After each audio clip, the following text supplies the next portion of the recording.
BJP పిలుస్తుందిరా కదలిరా, జనజాతర సాగుతుందిరా కదలిరా.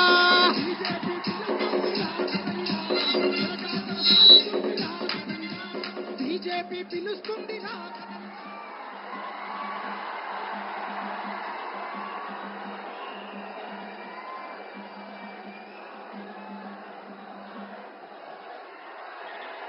అభినవ సర్దార్ పటేల్ ప్రియతమ ప్రధానమంత్రి శ్రీ నరేంద్ర మోడీ గారికి స్వాగతం సుస్వాగతం. మొదట మోడీ గారిని రాష్ట్ర అధ్యక్షులు, అదేవిధంగా ఈ క్లస్టర్ లో ఉన్నటువంటి ఒక జిల్లా అధ్యక్షులందరూ కూడా సాధారణంగా కండువాతోటి స్వాగతం పలకాల్సిందిగా జిల్లా అధ్యక్షులందరూ కూడా ముందుకు రావాల్సిందిగా కోరుతున్నాం. అదేవిధంగా రాష్ట్ర కార్యదర్శి పల్లె గంగారెడ్డి గారు, అదేవిధంగా ఈ జిల్లాలో ఉన్నటువంటి ఒక రాష్ట్ర పదాధికారులు కూడా అందరు కూడా లైన్లో నిల్చుండండి, అడ్డం పోకండి. ఒకేసారి అందరు కూడా ఫోటో తీసుకోండి. మోడీ మోడీ భారత్ మాతా కీ జై శ్రీరామ్, జై శ్రీరామ్. ఇప్పుడు మహిళా సాధికారత గురించి ప్రియతమ నరేంద్ర మోడీ గారు ఎంతో కృషి చేస్తున్నారు. వేదిక పైన కూడా మాజీ ఎమ్మెల్యేలు, మహిళా సోదరిమణులందరూ కూడా, కార్పొరేషన్ చైర్మన్లు వీళ్ళందరూ కూడా ఉన్నారు. మహిళా సోదరిమణులు కూడా వారికి సాధారణంగా స్వాగతం పలకాల్సిందిగా కోరుతున్నాం.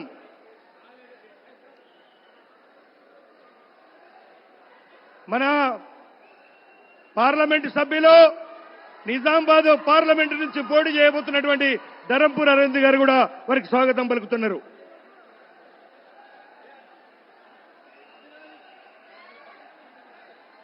భారత్ మాతా కీ నరేంద్ర మోడీ గారి నాయకత్వం, నరేంద్ర మోడీ గారి నాయకత్వం.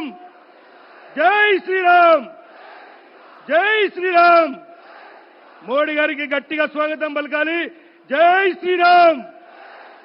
మోడీ గారి నాయకత్వం, మోడీ గారి నాయకత్వం.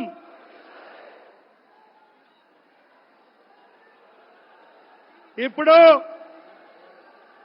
మన అఖిల భారత ప్రధాన కార్యదర్శి, మన కరీంనగర్ పార్లమెంట్ సభ్యులు బండి సంజయ్ గారు కూడా స్వాగతం పలుకుతున్నారు. ఇప్పుడు మన ప్రియతమ రాష్ట్ర అధ్యక్షులు, కేంద్ర మంత్రివర్యులు శ్రీ గంగాపురం కిషన్ రెడ్డి గారిని మాట్లాడాల్సిందిగా కోరుతున్నాం.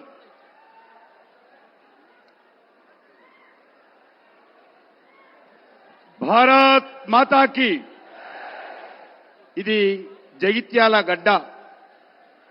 తెలంగాణ కోసం అద్భుతమైనటువంటి పోరాటం చేసినటువంటి ఈ యొక్క జగిత్యాలు, కరీంనగర్, నిజామాబాద్, ఉత్తర తెలంగాణకు సంబంధించినటువంటి ఈ యొక్క బహిరంగ సభలో మన ప్రియతమ ప్రధానమంత్రి నరేంద్ర మోడీ గారు వచ్చారు కాబట్టి అద్భుతంగా మనము రెండు చేతులు పిడికిలు బిగించి నినాదాలు ఇవ్వాలి.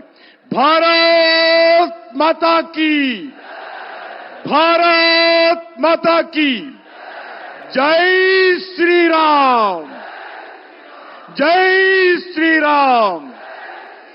నరేంద్ర మోడీ గారి నాయకత్వం, నరేంద్ర మోడీ గారి నాయకత్వం. భారత్ మాతాకి.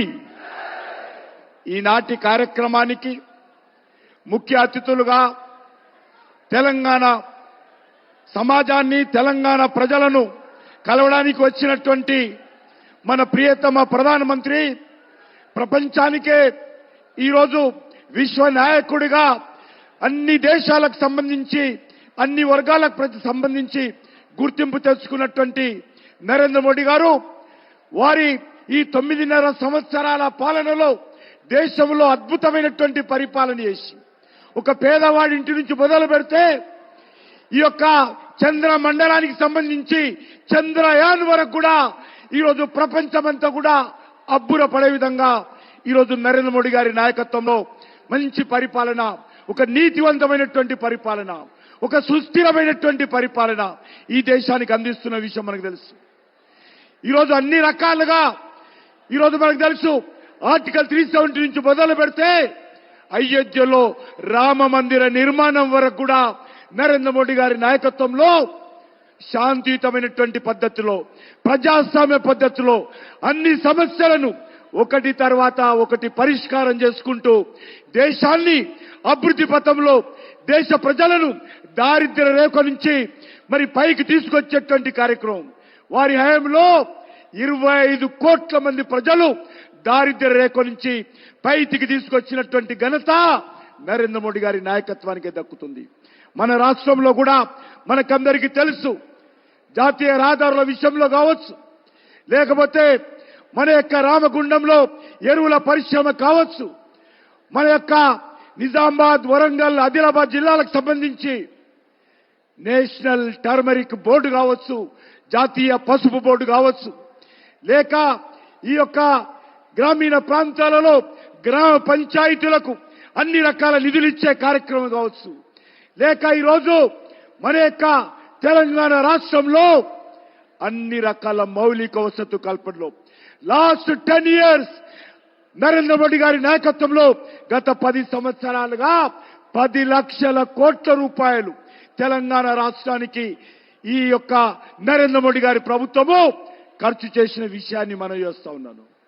ఈరోజు మనం చూస్తా ఉన్నాము, ఈరోజు నరేంద్ర మోడీ గారి నాయకత్వంలో ఒక తెలంగాణ అభివృద్ధి కోసం అన్ని రకాలుగా ఈరోజు అంకిత భావంతో మన ప్రభుత్వం పనిచేస్తా ఉంది.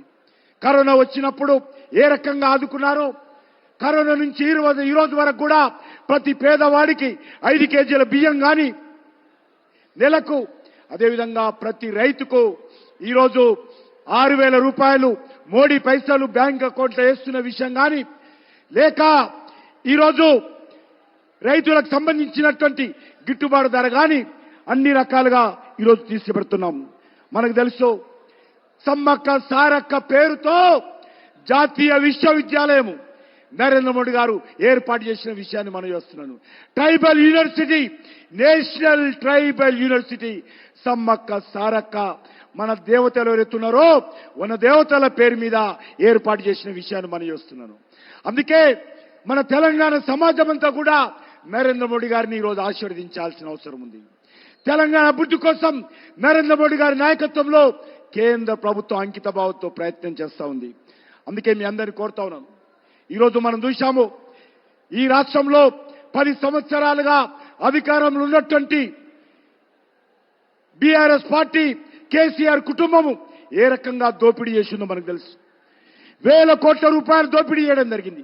అది కాళేశ్వరం సాగునీటి ప్రాజెక్టు కానీ, లేక లిక్కర్ బిజినెస్ లో కానీ, ఇసుక వ్యాపారంలో కానీ, గ్రానైట్ వ్యాపారంలో కానీ, గొర్రెల పంపిణీలో కానీ, మన్నిరేగాల్లో కానీ, దళిత బంధులో కానీ, భూ వ్యాపారంలో కానీ, ఈరోజు కాంట్రాక్టుల దగ్గర పూర్తిగా ఈ ప్రభుత్వము గతంలో ఏ రకంగా తెలంగాణ సమాజాన్ని దోపిడీ చేసిందో, ఈరోజు తెలంగాణ దోపిడీ చేసింది సరిపోలేదని చెప్పి ఢిల్లీకి వెళ్లి, ఢిల్లీలో కూడా కేసీఆర్ కుటుంబము, కేసీఆర్ కూతురు కవిత ఏ రకంగా అక్రమంగా ఆపు ప్రభుత్వంతో కలిసి లిక్కర్ వ్యాపారంలో ప్రజాధనాన్ని దోపిడీ చేసిందో, ఏ రకంగా లిక్కర్ కుంభకోణానికి పాల్పడిందో మనం చూశాము.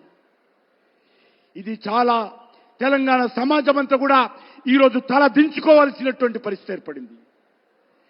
తెలంగాణను 10 సంవత్సరాలుగా దోచినటువంటి కేసీఆర్ కుటుంబము ఢిల్లీకి వెళ్లి లిక్కర్ బిజినెస్ లో ఈరోజు అక్రమాలకు పాల్పడి తెలంగాణ సమాజం అంతా కూడా తల దించుకునే విధంగా ఈరోజు కేసీఆర్ కుటుంబం వ్యవహారం చేసింది. ఈరోజు కాంగ్రెస్ పార్టీ మళ్ళీ అధికారంలోకి వచ్చింది. గతంలో 10 సంవత్సరాలు కాంగ్రెస్ పార్టీ రాష్ట్రాన్ని పరిపాలించింది. మళ్ళీ మొన్న టీఆర్ఎస్ పార్టీ 10 సంవత్సరాలు పరిపాలించింది. మళ్ళీ ఈరోజు కాంగ్రెస్ పార్టీ అధికారంలోకి వచ్చింది. కాంగ్రెస్ పార్టీ కుక్కతోక వంకరినట్టుగా ఈరోజు తన అవినీతి కార్యక్రమాలు మళ్ళీ తెరలేపడం జరిగింది. ఇచ్చిన 6 గ్యారెంటీలు అమలు చేసే పరిస్థితి లేదు. 100 రోజులైంది కాంగ్రెస్ పార్టీ అధికారంలోకి వచ్చి. 100 రోజుల్లో 6 గ్యారెంటీలు అమలు చేస్తామని చెప్పారు. కానీ ఈ యొక్క 6 గ్యారెంటీల విషయంలో తెలంగాణ సమాజానికి స్పష్టత లేదు. అందుకే మనందరినీ కోరుతా ఉన్నాను, ఈరోజు ఈ రాష్ట్రం ముందుకెళ్లాలంటే, దేశంలో ఒక సుస్థిరమైనటువంటి ప్రభుత్వం రావాలంటే, దేశంలో ఈరోజు నరేంద్ర మోడీ గారి నాయకత్వము మరొకసారి హ్యాట్రిక్ ప్రధానమంత్రిగా నరేంద్ర మోడీ గారిని మనం ఆశీర్వదించాల్సినటువంటి అవసరం ఉంది. అంతేకాకుండా ఈరోజు గత 10 సంవత్సరాలుగా నరేంద్ర మోడీ గారి నాయకత్వంలో తెలంగాణకు అండగా ఉన్న విషయాన్ని మనం చేస్తా ఉన్నాను. వారు గత కొన్ని సంవత్సరాలుగా మరి ఏ రకంగా తెలంగాణలో అన్ని జిల్లాలు పర్యటిస్తా ఉన్నారో మనం చూస్తా ఉన్నాము. గత కొద్ది రోజులుగా దక్షిణ భారతదేశంలో నరేంద్ర మోడీ గారి నాయకత్వంలో ఏ రకంగా సౌత్ ఇండియా అభివృద్ధి కోసం కూడా వారు కృషి చేస్తున్నారో మనం చూస్తా ఉన్నాము. తరచుగా తమిళనాడు కావచ్చు, కేరళ కావచ్చు, కర్ణాటక కావచ్చు, తెలంగాణ కావచ్చు, ఆంధ్ర కావచ్చు, విస్తృతంగా వారు దక్షిణ భారతదేశంలో నరేంద్ర మోడీ గారు పర్యటిస్తా ఉన్నారు. వారు మన మధ్యకు వస్తా ఉన్నారు.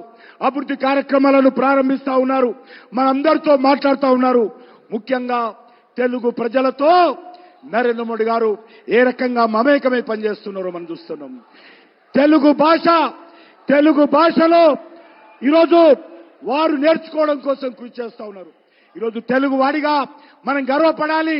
తెలుగు భాషను కూడా మన ప్రియతమ ప్రధానమంత్రి గారు ప్రోత్సహిస్తా ఉన్నారు. తెలుగు భాషలో స్వయంగా ప్రధానమంత్రి గారు మాట్లాడుతూ ఉన్నారని మనవి చేస్తా ఉన్నాను. అందుకే మనం చూస్తా ఉన్నాము, తెలుగు భాషను నరేంద్ర మోడీ గారు నేర్చుకుంటున్నారు. తెలుగు వారు చేస్తున్నటువంటి ప్రసంగంలో అక్కడక్కడ తెలుగు పదాలు కూడా నేర్చుకొని ఎంతో కష్టపడి ఎంతో బిజీ ఉన్నప్పటికీ కూడా ఒక దిక్కు భారతదేశము, ఒక దిక్కు ప్రపంచం గురించి కూడా ఆలోచన చేస్తూ చివరకు మన తెలుగు భాషను కూడా నేర్చుకునేటువంటి ప్రయత్నము మన ప్రియతమ ప్రధానమంత్రి గారు చేస్తా ఉన్నారు. అందుకే ఈరోజు ఒక్కటే మనవి చేస్తా ఉన్నాను. వారు ఒక నిర్ణయం చేశారు. నేను హిందీలో ఎక్కడ దేశంలో ఎక్కడ మాట్లాడినా, ఏ కార్యక్రమాలకు వెళ్ళినా నేను మాట్లాడినటువంటి ఉపన్యాసము నా తెలుగు ప్రజలకు వినాలి, నా తెలంగాణ ప్రజలు వినాలి. దానికోసమే ఈరోజు వారి ప్రసంగాలన్నిటిని కూడా తెలుగులో వినే విధంగా వారు మరి అందుబాటులో తీసుకొచ్చారు. కాబట్టి నేను మీ అందరినీ కోరుతా ఉన్నాను, మీ ద్వారా యావత్తు తెలుగు ప్రజలకు, తెలంగాణ ప్రజలను కోరుతా ఉన్నాను, నరేంద్ర మోడీ గారి ఉపన్యాసాలు తెలుగులో వినండి. ఈరోజు వారు నమో ఇన్ తెలుగు ట్విట్టర్లో మనం వెళ్ళినట్లయితే మొత్తం ఉపన్యాసాలన్నీ కూడా తెలుగులో ఉన్నాయి. కాబట్టి ఆ ఉపన్యాసాలన్నీ కూడా వినాల్సిందిగా యావత్తు తెలుగు సమాజానికి, యావత్తు తెలంగాణ సమాజానికి నేను విజ్ఞప్తి చేస్తా ఉన్నాను. వారు ఎంతో ఈరోజు తన ప్రసంగంలో తెలుగు భాష ఉండేందుకు వారు ప్రయత్నం చేస్తా ఉన్నారు. కాబట్టి తెలుగు ప్రజలంతా సహకరించాల్సిందిగా తన ఆలోచనలను నరేంద్ర మోడీ గారు తెలంగాణ ప్రజలకు పంచుకోవడం కోసం కృషి చేస్తా ఉన్నారు. కాబట్టి నేను మరొకసారి నరేంద్ర మోడీ గారికి హృదయపూర్వకమైనటువంటి ధన్యవాదాలు తెలియజేస్తూ, వచ్చే పార్లమెంట్ ఎన్నికల్లో నరేంద్ర మోడీ గారిని ఆశీర్వదించాల్సిందిగా, భారతీయ జనతా పార్టీకి అండగా ఉండాల్సిందిగా, తెలంగాణలో ఉన్నటువంటి 17కు 17 సీట్లు భారతీయ జనతా పార్టీ అభ్యర్థులను గెలిపించాల్సిందిగా కోరుతా ఉన్నాను. ఖచ్చితంగా నరేంద్ర మోడీ గారి నేతృత్వంలో తెలంగాణ సమగ్రమైనటువంటి అభివృద్ధికి భారతీయ జనతా పార్టీ నేతృత్వము, నరేంద్ర మోడీ గారి నాయకత్వం కట్టుబడి ఉంది. తెలంగాణ ప్రజల సంక్షేమం కోసం నరేంద్ర మోడీ గారు కట్టుబడి ఉన్నారు. కాబట్టి ఈరోజు దేశం కోసం నరేంద్ర మోడీ గారిని గెలిపించండి. మన భవిష్యత్తు కోసం నరేంద్ర మోడీ గారిని ఆశీర్వదించండి. మన పిల్లల భవిష్యత్తు కోసం నరేంద్ర మోడీ గారిని అండగా ఉండండి. అందుకే మీ అందరూ కోరుతా ఉన్నాను. ఈరోజు మరొకసారి నేను ఈ సందర్భంగా మీరందరూ కూడా నాతో పాటు నినాదాలు ఇవ్వాలి. భారత్ మాతాకి జై శ్రీరామ్. అందరూ 2 చేతులు ఎత్తాలి. ప్రతి ఒక్కరు కూడా జై శ్రీరామ్. फिर एक बार मोदी सरकार, फिर एक बार अब की बार अंटे 400 पर अब की बार जय श्री राम. भारत माता की. नरेंद्र मोदी गारी नायकत्వం.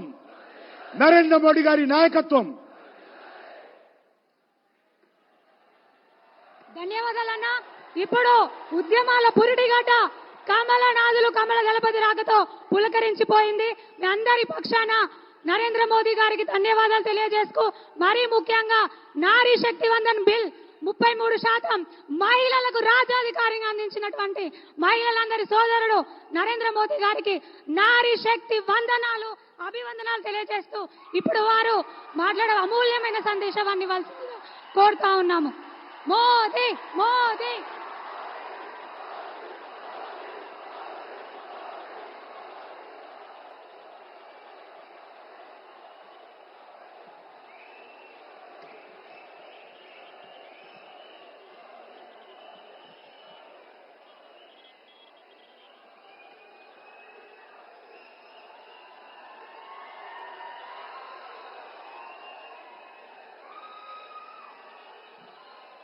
भारत माता की, भारत माता की, भारत माता की।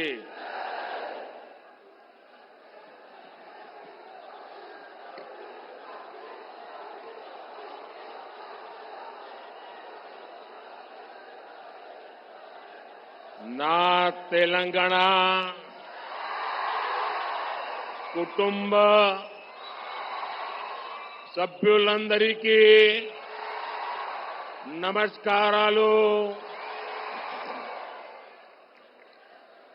लोकसभा चुनाव का ऐलान हो चुका है. दुनिया का सबसे बड़ा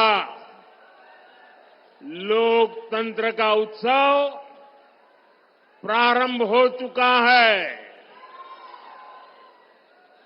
और 13 मई को तेलंगाना के लोग एक नया इतिहास रचने वाले हैं.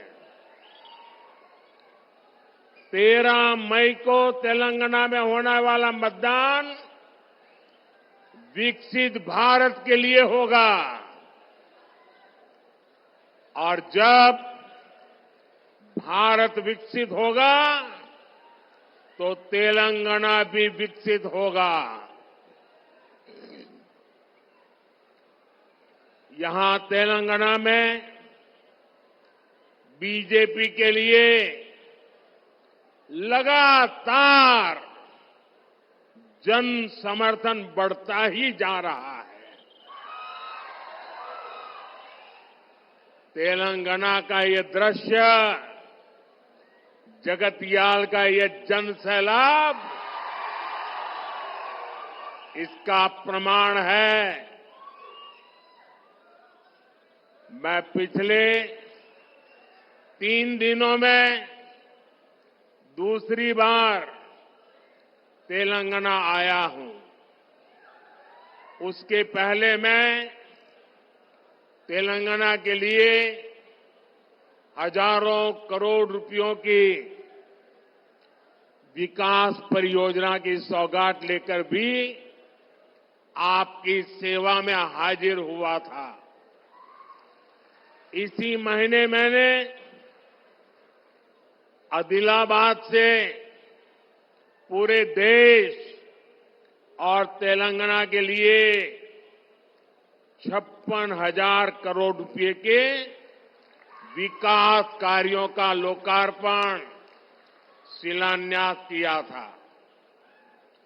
संगारेड्डी में भी हाईवेज, रेलवेज और एयरवेज इंफ्रास्ट्रक्चर से जुड़ी हजारों करोड़ की परियोजनाओं को समर्पित किया था.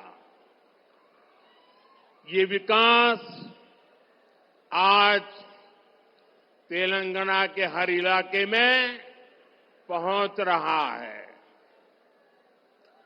इसलिए तेलंगाना के कोने कोने में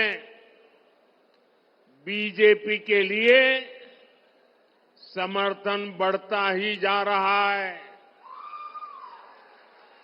आपने देखा होगा, अभी मुझे मल्काजगिरी में भी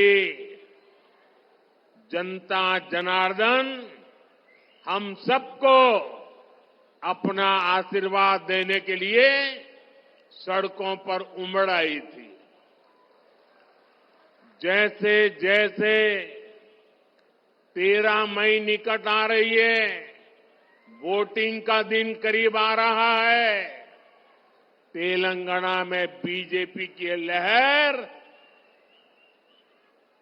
कांग्रेस का, बीआरएस का सुपड़ा साफ कर देगी।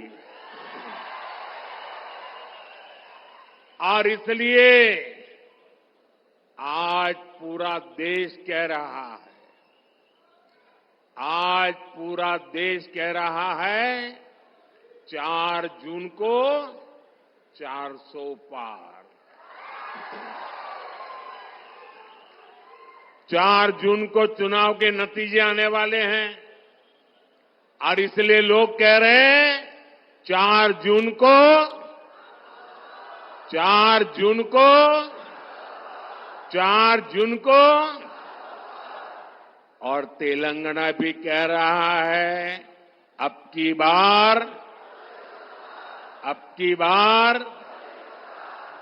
विकसित भारत के लिए, विकसित तेलंगाना के लिए, तीसरी सबसे बड़ी इकोनॉमी के लिए, गरीब की उन्नति के लिए, किसान कल्याण के लिए, युवाओं को नए अवसर के लिए, महिला सशक्तिकरण के लिए, मजबूत भारत के लिए, आत्मनिर्भर भारत के लिए, समृद्ध भारत के लिए नाल्गो वन्नलो दाटाली बीजेपी की वोटू वैयाली। साथियों, तेलंगाना की ये धरती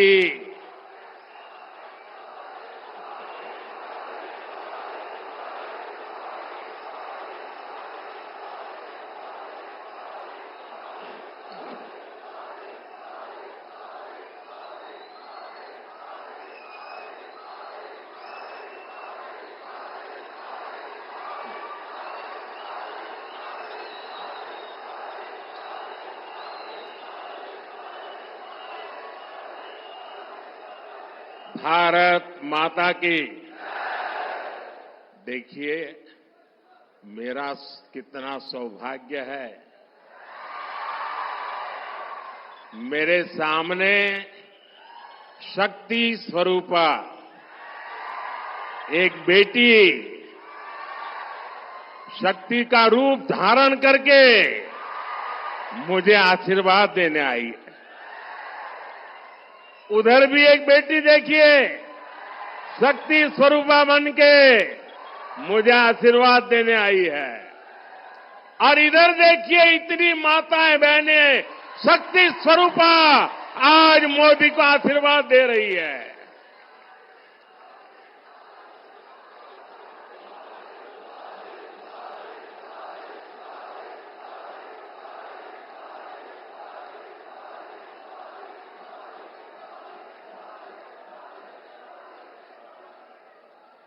अभी कल मुंबई में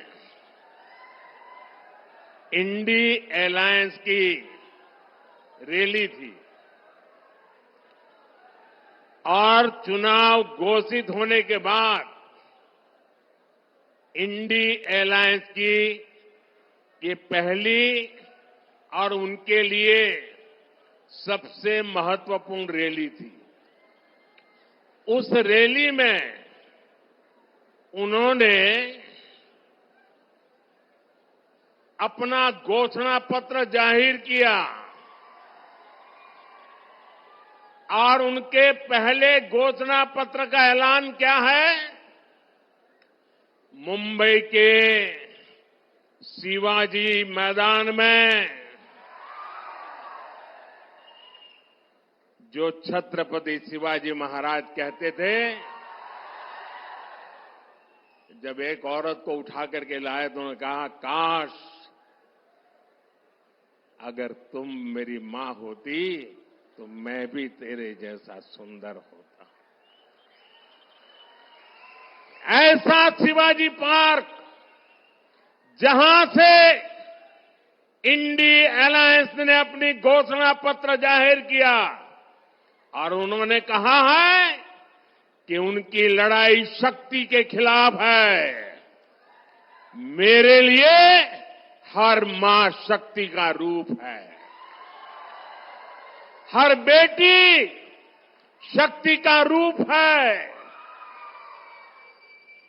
और मेरी इन माताओं बहनों की तरफ से, माताओं बहनों, आपको मैं शक्ति के रूप में पूजा करता हूं। मैं भारत मां का पुजारी हूं। मैं आप शक्ति स्वरूपा सब माता बहन बेटियों का भी पुजारी हूं। और जिन्होंने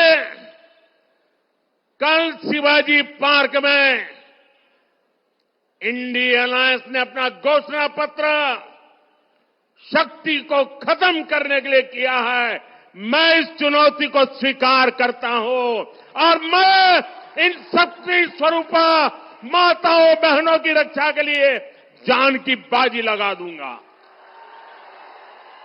जीवन खपा दूंगा।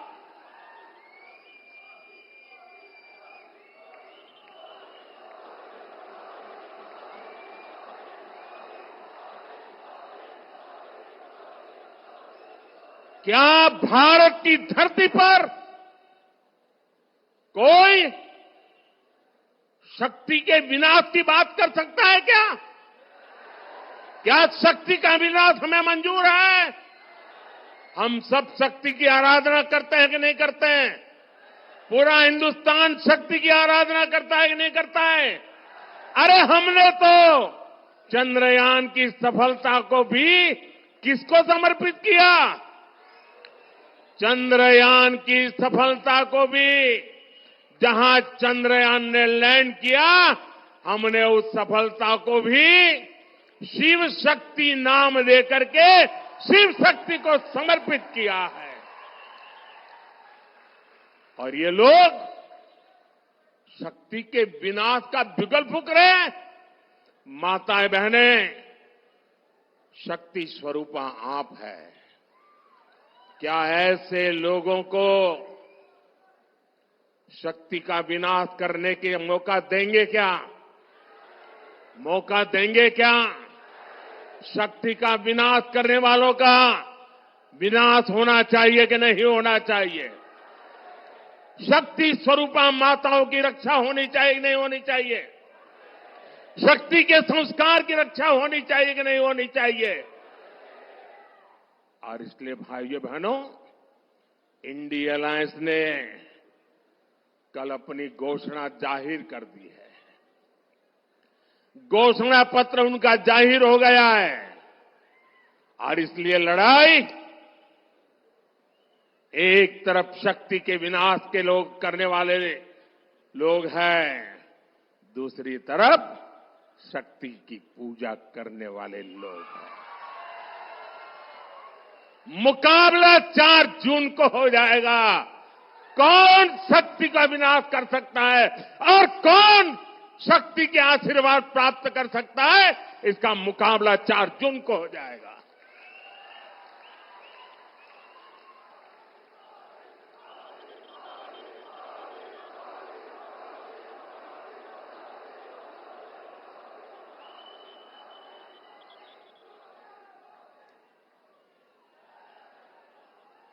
साथियों, तेलंगाना की ये धरती कोई साधारण धरती नहीं है। ये वो धरती है जिसने अंग्रेजों से संघर्ष किया, जो रजाकारों के अत्याचारों से लड़ाई लड़े। इस धरती ने देश की अखंडता और सम्मान के लिए संघर्ष किया। बावजूद इसके आजादी के बाद तेलंगाना को कांग्रेस के सियासी षड्यंत्रों को सहना पड़ा। एक और वो कांग्रेस पार्टी है जिसने तेलंगाना के सपनों को कुचला है। दूसरी ओर वो बीआरएस है जिसने यहां के लोगों की भावनाओं का इस्तेमाल किया, सत्ता पाई और बाद में जनता से विश्वासघात कर दिया। तेलंगाना का निर्माण के पहले 10 वर्षों तक बीआरएस ने पहले 10 साल बीआरएस ने तेलंगाना को जम करके लूटा है। लूटा है कि नहीं लूटा है? और अब कांग्रेस ने तेलंगाना को अपना एटीएम स्टेट बना लिया है। तेलंगाना से लूटा गया ये पैसा दिल्ली तक जाता है, वहां परिवारवादी लोगों की तिजोरी में पहुंचता है। फिर इसी पैसे का इस्तेमाल देश में झूठ और बंटवारे की साजिशों की फंडिंग के लिए होता है। और तेलंगाना के लोग जानते हैं, एक घोटालेबाज दूसरे घोटालेबाज पर कभी कार्रवाई नहीं कर सकता। इसलिए जो कांग्रेस पार्टी चुनाव के समय बीआरएस पर घोटालों का आरोप लगाती थी, आज वही कांग्रेस बीआरएस की फाइलों पर हाथ धरकर बैठ गई है। साथियों,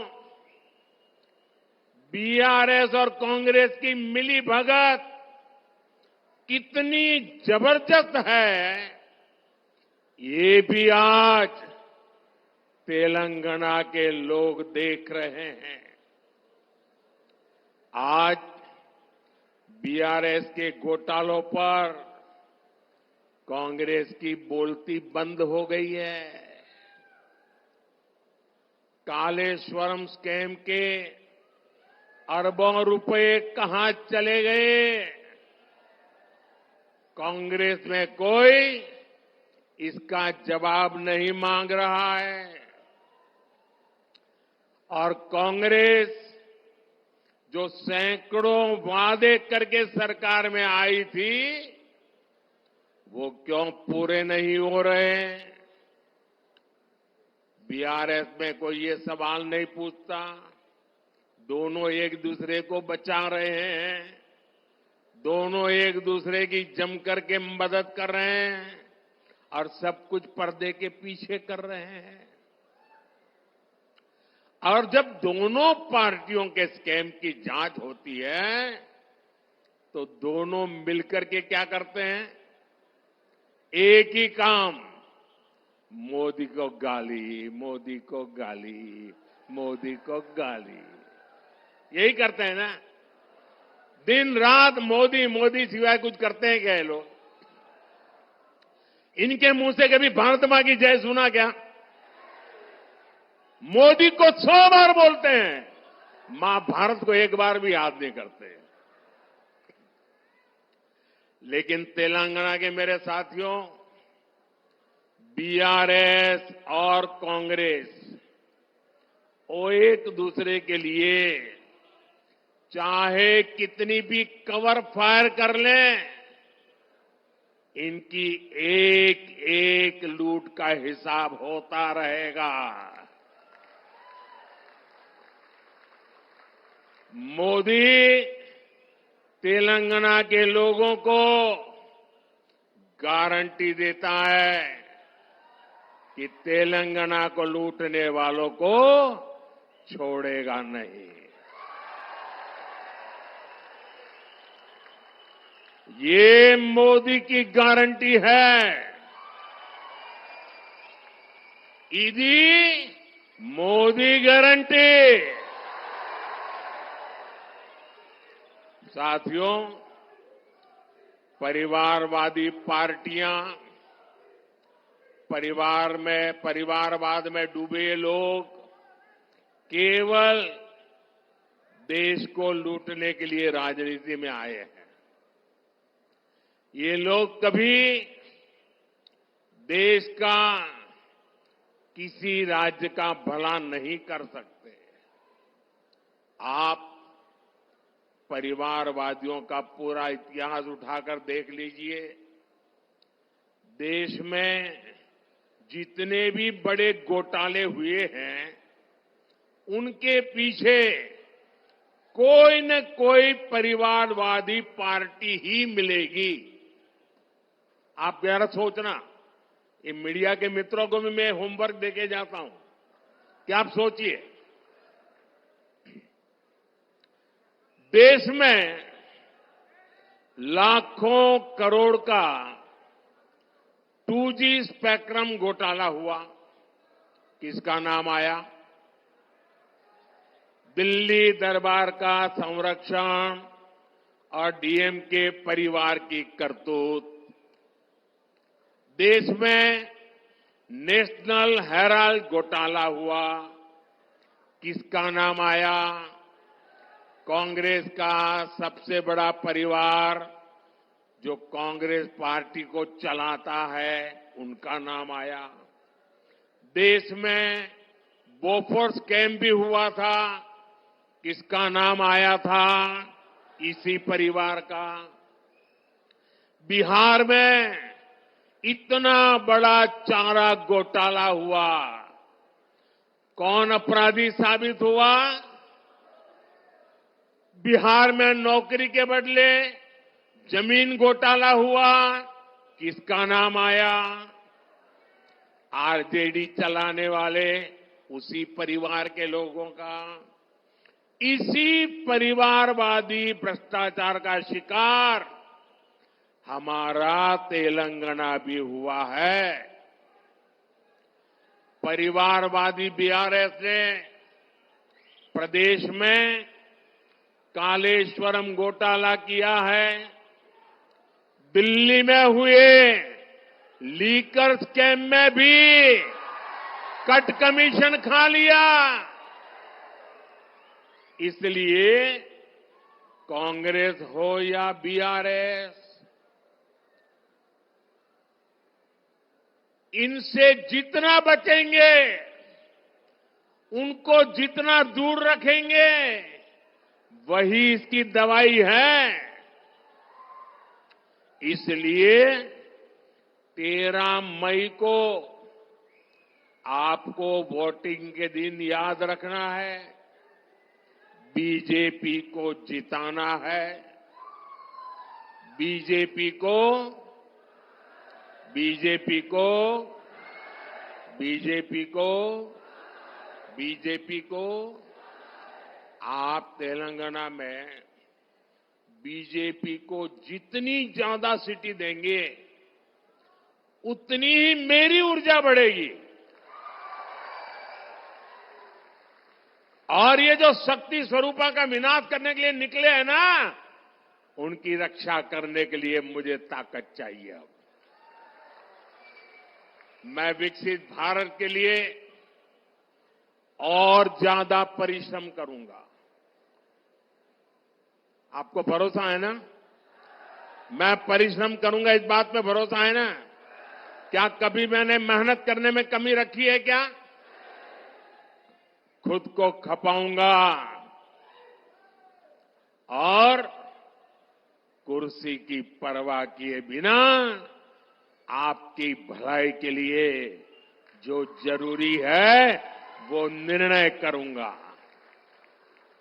साथियों, हमारा विजन है विकसित तेलंगाना से विकसित भारत का निर्माण। बीते 10 वर्षों की एक बड़ी उपलब्धि है कि हमने 25 करोड़ देशवासियों को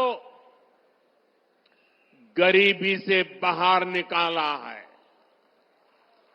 हमने इसके लिए योजनाएं बनाई, हमने ईमानदारी से हर योजना का लाभ लोगों तक पहुंचाया। हमने देश भर में गरीब परिवारों को 4 करोड़ से ज्यादा पीएम आवास बनाकर दिए। हमने 12 करोड़ से ज्यादा घरों तक नल से जल पहुंचाया। हमने देश के 50 करोड़ लोगों को बैंकिंग व्यवस्था से जोड़ा। आज 50 करोड़ से ज्यादा गरीबों को आयुष्मान कार्ड से मुफ्त इलाज सुनिश्चित हुआ। पीएम स्वनिधि जैसी योजनाओं के जरिए गरीबों को आत्मनिर्भर बनाने के लिए हजारों करोड़ रुपए की सहायता दी। साथियों, हमारी सरकार ने इन सभी योजनाओं का लाभ तेलंगाना की जनता तक बिना किसी भेदभाव के पहुंचाया है। हमने तेलंगाना की माताओं बहनों को उज्ज्वला योजना के 11 लाख से ज्यादा गैस कनेक्शन दिए। हम तेलंगाना के 30 लाख किसानों को हर साल किसान सम्मान निधि के 6,000 रुपये भेज रहे हैं। तेलंगाना में आयुष्मान भारत योजना से 80 लाख से ज्यादा लोगों को मुफ्त इलाज सुनिश्चित हुआ है।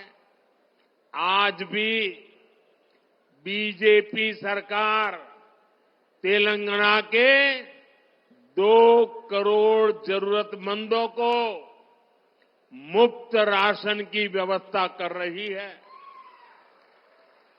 अगर यहां तेलंगाना में बीजेपी की सरकार होती तो हम तेलंगाना को और आगे ले जाने में हमें सुविधा रहती, क्योंकि हम जनता को साथ लेकर चलते। साथियों, पिछले दिनों विधानसभा के चुनाव में आपने बीआरएस के प्रति जो गुस्सा था, किसी भी हालत में आप बीआरएस को खत्म करना चाहते थे, आपने वो काम कर दिया। ये चुनाव दिल्ली में फिर एक बार मोदी सरकार को लाने का चुनाव है।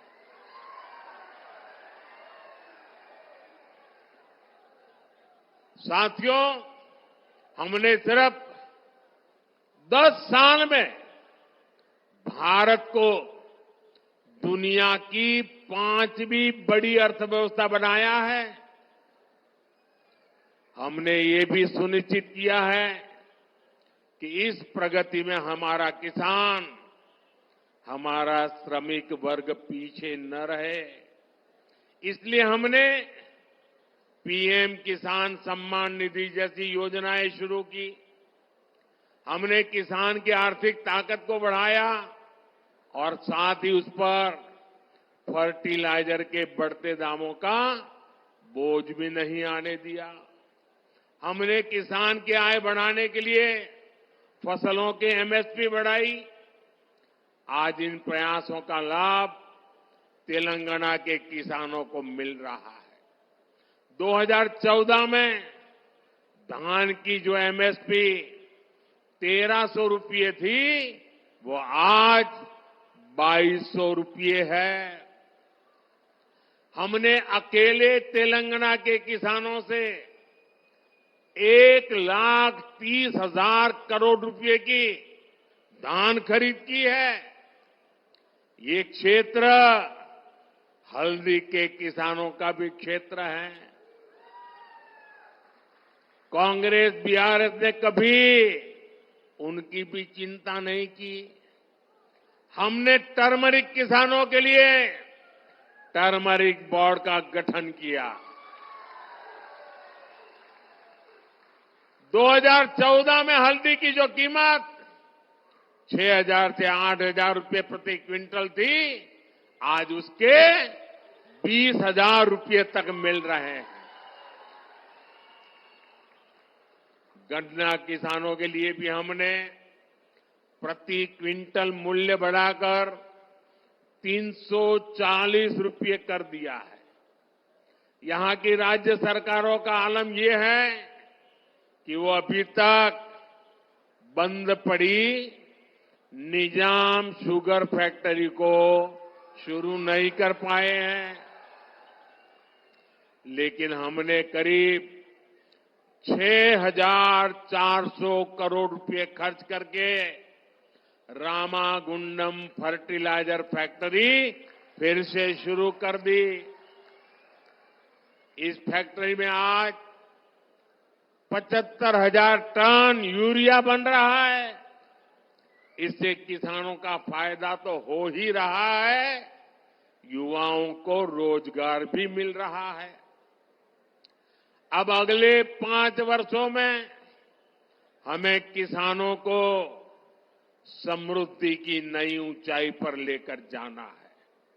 साथियों, पहले देश में विकास से जुड़े वायदों को सबसे बड़ा चुनावी झूठ माना जाता था, लेकिन इन 10 वर्षों में विकास भारत की सबसे बड़ी पहचान बनकर के उभरा है। आज भारत के आधुनिक इंफ्रास्ट्रक्चर की चर्चा पूरी दुनिया में होती है। इन 10 वर्षों में हमने तेलंगाना के इंफ्रास्ट्रक्चर के लिए अभूतपूर्व काम किया है। हमारे तेलुगु भाषी लोग दुनिया के हर देश में मिलेंगे, अच्छी पोजीशन में मिलेंगे, मेहनत करने वाले मिलेंगे।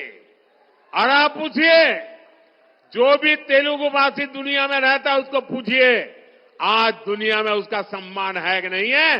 वो सीना तान करके कहेगा, मैं जहां भी जाता हूं हिंदुस्तान का गौरव होता है।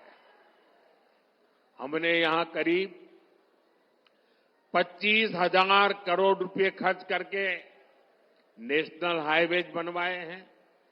2014 तक तेलंगाना में सिर्फ 2,500 किलोमीटर नेशनल हाईवे थे। जरा आंकड़ा याद रखिए, 2014 के पहले यानी देश आजाद हुआ तब से लेकर के 75 साल 70 साल जो भी है समय, सिर्फ 2,500 किलोमीटर। ये उनका काम देखिए और ये मोदी का कमाल देखिए। हमने केवल 10 वर्षों में 2,000 किलोमीटर नेशनल हाईवे बना दिए। करीमनगर से वारंगल के बीच 2,500 करोड़ रुपए के 4 लेन प्रोजेक्ट जैसे विकास के काम यहां हुए हैं। हम तेलंगाना के रेलवे स्टेशनों को भी आधुनिक बना रहे हैं, यहां वंदे भारत कनेक्टिविटी बढ़ा रहे हैं। साथियों, आने वाले 2 जून को तेलंगाना के जन्म के 10 साल पूरे होंगे और इसलिए 4 जून को नतीजों के बाद केंद्र में भाजपा सरकार बनेगी। वो देश के साथ ही तेलंगाना के अगले दशक का भी भाग्य बनाएगी। इसलिए अगले 5 वर्ष तेलंगाना के लिए बहुत अहम है। अगले 5 वर्षों में हम तेलंगाना के हाईवेज और एक्सप्रेसवेज इस नेटवर्क को और आधुनिक बनाना चाहते हैं। अगले 5 वर्ष में हम यहां के रेलवे इंफ्रास्ट्रक्चर को बेहतरीन बनाएंगे। अगले 5 वर्षों में हमें डिजिटल इंडिया का विस्तार गांव-गांव तक करना है। अगले 5 वर्षों में हमें ग्रामीण क्षेत्रों में हजारों नए गोदाम बनाने हैं ताकि किसानों को लाभ हो। अगले 5 वर्षों में हमें घरों पर ज्यादा से ज्यादा सोलर पैनल लगवाने हैं ताकि बिजली बिल 0 हो जाए। और इस सब में तेलंगाना और तेलंगाना के प्रतिभाशाली युवाओं की बहुत बड़ी भूमिका होगी। यह 18वीं लोकसभा का चुनाव है।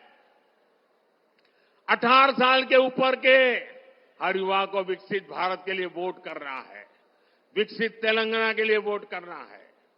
और ये तब होगा जब आप इस चुनाव में कमल के निशान पर बीजेपी को अपना आशीर्वाद दें। इस चुनाव में निजामाबाद से भाई अरविंद धर्मपुरी गारू, करीमनगर से पंडित संजय कुमार गारू और पेद्दापलई से मेरे भाई गोमासा श्रीनिवास भारी मतों से इनको विजयी बनाना है। आशीर्वाद मिलेंगे आपको। हर पोलिंग बूथ में जिताएंगे, हर पोलिंग बूथ में जाएंगे। और मैं आपको एक और बात कहूंगा। अभी किशन रेड्डी जी ने इसके विषय में विस्तार से बताया। अब देखिए, मैंने एक हिम्मत की है। अब वो हिम्मत तो मेरी तब काम आएगी जब आप मेरी मदद करेंगे। करेंगे मदद? देखिए, मैंने मेहनत की है, हिम्मत भी की है, लेकिन आपकी मदद के बिना कुछ होना नहीं है। करेंगे मदद? देखिए, मैंने एक काम किया है। टेक्नोलॉजी की मदद से मैं अब तेलुगु में आपसे बात करना चाहता हूं। 100% तो नहीं हो सकता, लेकिन 80-90% तो हो जाएगा। लेकिन इसके लिए आपको एक काम करना पड़ेगा। करेंगे? करेंगे? आप अपने मोबाइल फोन पर सोशल मीडिया में जो एक्स होता है ना, एक्स साइट होती है, वहां जाकर के नमो इन तेलुगु हैंडल पर जाइए। तो वहां ये आपका सेवक आपसे तेलुगु में बात करेगा। अच्छा, मेरा एक और काम करेंगे आप? पहले वाला तो करेंगे ना? सब बताइए, करेंगे ना? जरा हाथ ऊपर करके बताइए, करेंगे ना? अच्छा, दूसरा एक काम करोगे? अभी मैंने ये हिम्मत की है, शुरुआत की है। अगर आप उसको सुन करके उसमें क्या क्या गलतियां रह गई है, उसमें क्या क्या कमी रह गई है, क्या मुझे बताएंगे क्या? आप मेरे टीचर काम करेंगे ना? मुझे सिखाएंगे ना तेलुगु? तो मुझे आपकी मदद चाहिए। मैं तेलुगु में आप लोगों से लगातार बात करना चाहता हूं, और इसलिए मैंने टेक्नोलॉजी का उपयोग किया है। मैं चाहता हूं आप ही नहीं, पूरा तेलंगाना अपने मोबाइल फोन पर मोदी को तेलुगु में सुने। और आप जब मोबाइल पर ऐप्स पर जाकर के नमो इन तेलुगु डाउनलोड करोगे, फिर आप किसी को भी कह सकते हैं, ये गड़बड़ मत कर, मोदी मेरी जेब में है। ऐसा कह सकते हैं ना? देखिए, ज्यादा से ज्यादा लोगों तक मुझे अपनी बात पहुंचानी है, उनकी भाषा में पहुंचाने का मैं प्रयास करूंगा। लेकिन उसके लिए तेलंगाना के हर मोबाइल फोन पर मोदी होना चाहिए, मोदी इन तेलुगु होना चाहिए। और मैं आपको गारंटी देने आया हूं, मैं विकसित तेलंगाना की गारंटी देता हूं दोस्तों। मुझे विश्वास है आप भी मुझे इस बार तेलंगाना में बीजेपी का परचम लहराने की गारंटी देंगे ना? आप भी मुझे गारंटी देंगे ना? देखिए, आपकी गारंटी के लिए आप अपने मोबाइल का फ्लैश चालू कीजिए, आपके मोबाइल का फ्लैश लाइट बनाइए। ये मुझे गारंटी देनी है आपको। आपके मोबाइल फोन की फ्लैश लाइट, हर किसी के मोबाइल की फ्लैश लाइट जलनी चाहिए। ये आपकी गारंटी है मुझे, ये आपकी गारंटी है मुझे। ये मेरे तेलंगाना के भाइयों बहनों की गारंटी है। मेरे साथ बोलिए, भारत माता की, भारत माता की, भारत माता की। बहुत बहुत धन्यवाद। माता की जय, भारत माता की जय। అదృష్టంగా భావిస్తా ఉన్నాము నరేంద్ర మోదీ వారికి ఈ రోజున జగిత్యాల గడ్డ పక్షాన ఇక్కడికి విచ్చేసిన అందరి పక్షాన హృదయపూర్వక ధన్యవాదాలు తెలియజేస్తా ఉన్నాను. భారత్ మాతాకి.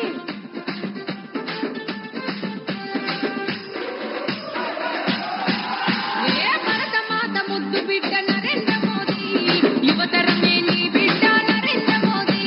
ఢిల్లీ కోట గడ్డ మీద బీజేపీ జెండా, ఎదురు లేక ఎగిరే ప్రజల గుండెల నిండా. ఢిల్లీ కోట గడ్డ మీద బీజేపీ జెండా, ఎదురు లేక ఎగిరే ప్రజల గుండెల నిండా. ఏ భరత మాత ముద్దు బిడ్డ, భరత మాత ముద్దు బిడ్డ, భరత మాత ముద్దు బిడ్డ నరేంద్ర మోదీ, యువతర జగ్గనక జై భారతీయ జనతా పార్టీ జెండ పట్టబోయి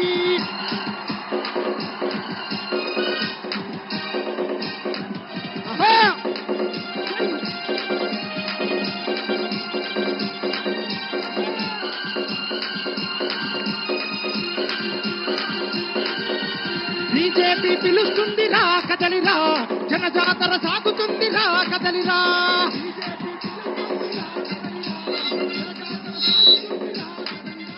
బీజేపీ పిలుస్తుందిరా.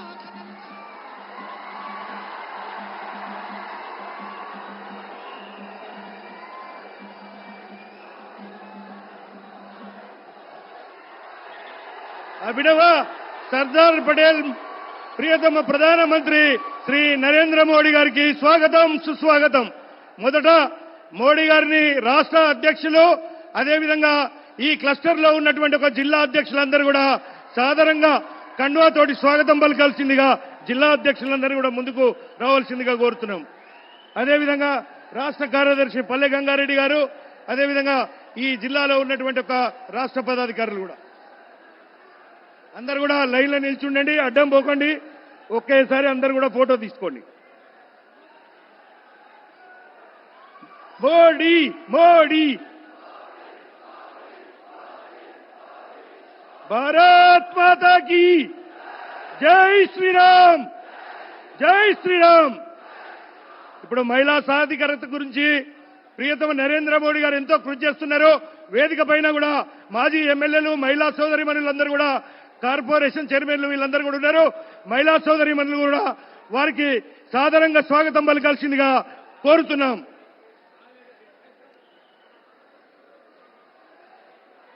మన పార్లమెంటు సభ్యులు నిజామాబాద్ పార్లమెంటు నుంచి పోటీ చేయబోతున్నటువంటి ధరంపూర్ అరవింద్ గారు కూడా వారికి స్వాగతం పలుకుతున్నారు.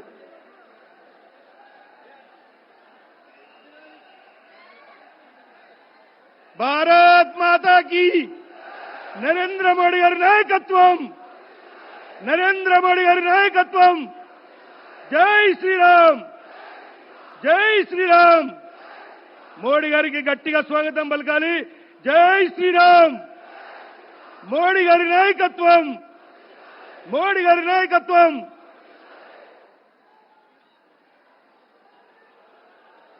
ఇప్పుడు మన అఖిల భారత ప్రధాన కార్యదర్శి మన కరీంనగర్ పార్లమెంట్ సభ్యులు బండి సంజయ్ గారు కూడా స్వాగతం పలుకుతున్నారు.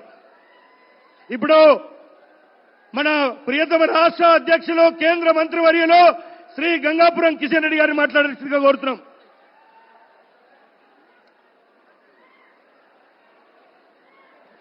భారత్ మాతాకి. ఇది జగిత్యాల గడ్డ. తెలంగాణ కోసం అద్భుతమైనటువంటి పోరాటం చేసినటువంటి ఈ యొక్క జగిత్యాలు, కరీంనగర్, నిజామాబాద్, ఉత్తర తెలంగాణకు సంబంధించినటువంటి ఈ యొక్క బహిరంగ సభలో మన ప్రియతమ ప్రధానమంత్రి నరేంద్ర మోడీ గారు వచ్చారు. కాబట్టి అద్భుతంగా మనము రెండు చేతులు పిడికిలు బిగించి నినాదాలు ఇవ్వాలి. భారత్ మాతాకి, భారత్ మాతాకి, జై శ్రీరామ్, జై శ్రీరామ్. నరేంద్ర మోడీ గారి నాయకత్వం, నరేంద్ర మోడీ గారి నాయకత్వం. భారత్ మాతాకి.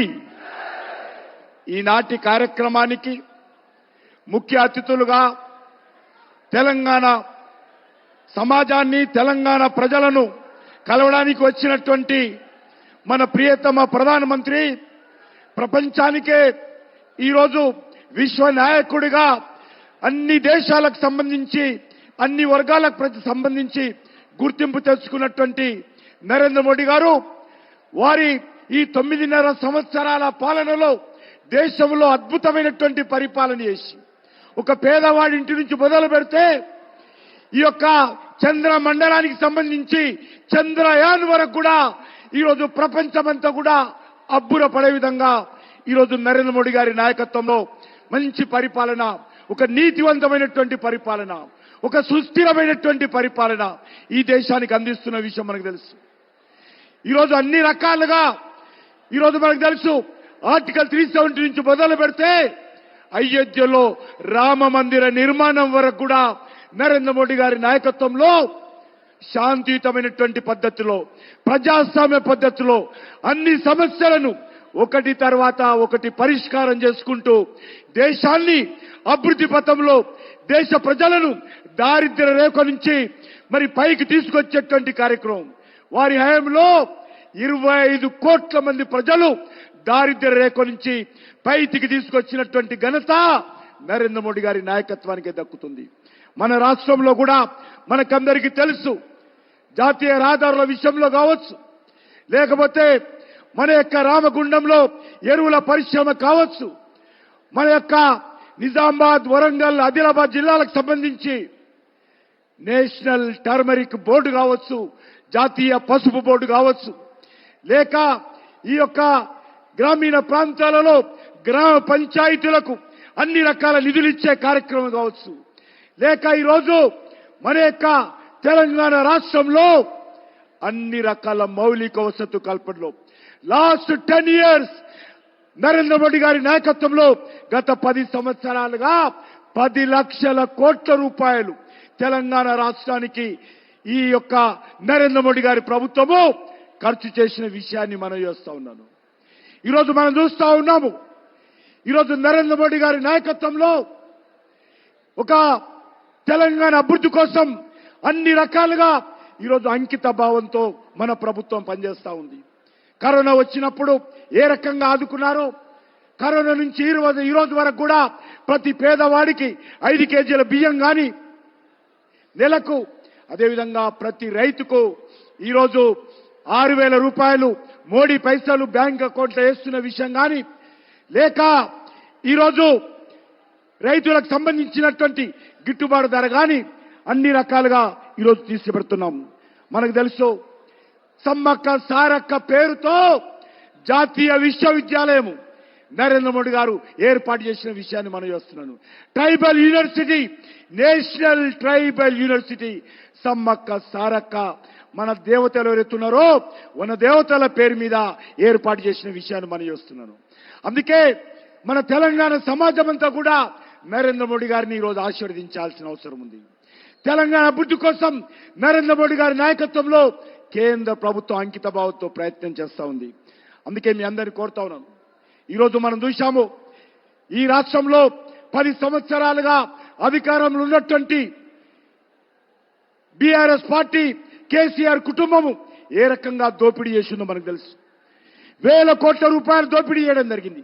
అది కాళేశ్వరం సాగునీటి ప్రాజెక్టు కానీ, లేక లిక్కర్ బిజినెస్ లో కానీ, ఇసుక వ్యాపారంలో కానీ, గ్రానైట్ వ్యాపారంలో కానీ, గొర్రెల పంపిణీలో కానీ, మన్నిరేగాల్లో కానీ, దళిత బంధులో కానీ, భూ వ్యాపారంలో కానీ, ఈరోజు కాంట్రాక్టుల దగ్గర పూర్తిగా ఈ ప్రభుత్వము గతంలో ఏ రకంగా తెలంగాణ సమాజాన్ని దోపిడీ చేసిందో, ఈరోజు తెలంగాణ దోపిడీ చేసింది సరిపోలేదని చెప్పి ఢిల్లీకి వెళ్లి, ఢిల్లీలో కూడా కేసీఆర్ కుటుంబము, కేసీఆర్ కూతురు కవిత ఏ రకంగా అక్రమంగా ఆపు ప్రభుత్వంతో కలిసి లిక్కర్ వ్యాపారంలో ప్రజాధనాన్ని దోపిడీ చేసిందో, ఏ రకంగా లిక్కర్ కుంభకోణానికి పాల్పడిందో మనం చూశాము. ఇది చాలా తెలంగాణ సమాజం అంతా కూడా ఈరోజు తల దించుకోవాల్సినటువంటి పరిస్థితి ఏర్పడింది. తెలంగాణను 10 సంవత్సరాలుగా దోచినటువంటి కేసీఆర్ కుటుంబము ఢిల్లీకి వెళ్లి లిక్కర్ బిజినెస్ లో ఈరోజు అక్రమాలకు పాల్పడి తెలంగాణ సమాజం అంతా కూడా తల దించుకునే విధంగా ఈరోజు కేసీఆర్ కుటుంబం వ్యవహారం చేసింది. ఈరోజు కాంగ్రెస్ పార్టీ మళ్లీ అధికారంలోకి వచ్చింది. గతంలో 10 సంవత్సరాలు కాంగ్రెస్ పార్టీ రాష్ట్రాన్ని పరిపాలించింది. మళ్లీ మొన్న టీఆర్ఎస్ పార్టీ 10 సంవత్సరాలు పరిపాలించింది. మళ్ళీ ఈరోజు కాంగ్రెస్ పార్టీ అధికారంలోకి వచ్చింది. కాంగ్రెస్ పార్టీ కుక్కతోక వంకరన్నట్టుగా ఈరోజు తన అవినీతి కార్యక్రమాలు మళ్లీ తెరలేపడం జరిగింది. ఇచ్చిన 6 గ్యారెంటీలు అమలు చేసే పరిస్థితి లేదు. 100 రోజులైంది కాంగ్రెస్ పార్టీ అధికారంలోకి వచ్చి. 100 రోజుల్లో 6 గ్యారెంటీలు అమలు చేస్తామని చెప్పారు. కానీ ఈ యొక్క 6 గ్యారెంటీల విషయంలో తెలంగాణ సమాజానికి స్పష్టత లేదు.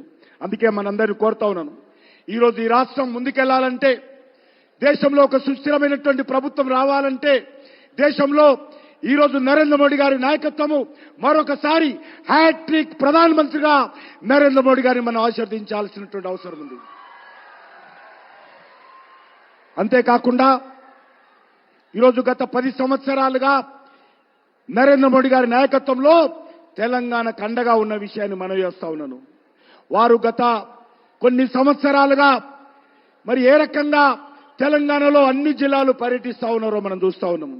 గత కొద్ది రోజులుగా దక్షిణ భారతదేశంలో నరేంద్ర మోడీ గారి నాయకత్వంలో ఏ రకంగా సౌత్ ఇండియా అభివృద్ధి కోసం కూడా వారు కృషి చేస్తున్నారో మనం చూస్తా ఉన్నాము.